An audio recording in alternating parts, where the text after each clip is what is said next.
You know, there's a saying we use here in the South that goes, hit dogs holler. And I could explain to you what it means, but I think I have a perfect example that I could just show you instead. If you missed it last night, President Biden gave a presidential address about the state of the country, and he said that it was about the soul of our nation.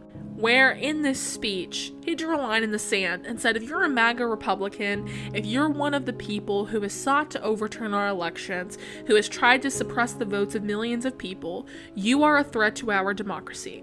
That's what he said.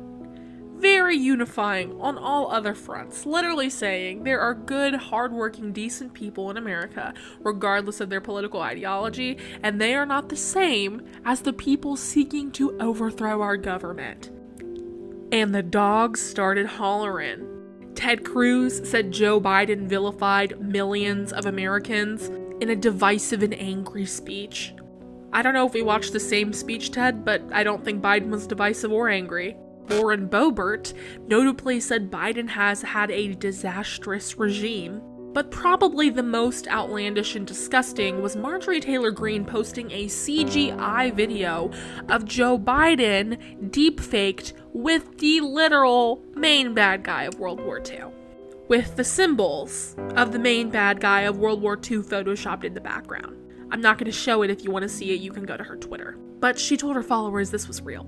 Now, I think these hit dogs are hollering because they are insurrectionists who have tried to overthrow our democracy, notably every single one of them not voting to certify the election in 2020. But I think they're trying to distract us from the fact that we are seeing some pretty insane shit coming out of the FBI and the Department of Justice. These are the files that were found in Mar-a-Lago, which is Trump's home.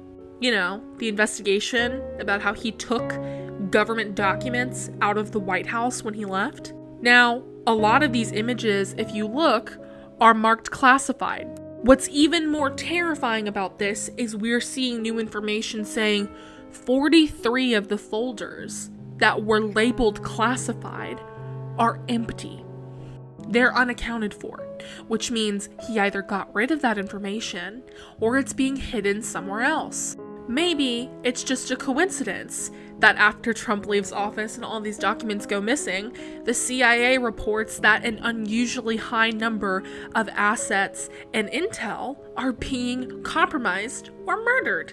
Maybe that's just a coincidence. Those documents likely held very important classified information about national security. So Ted, Lauren, and Marjorie, I ask you this. Who's really posing the threat to our nation? What side of the sand are you gonna pick? Because if you pick the one you want to, I don't think it'll end well.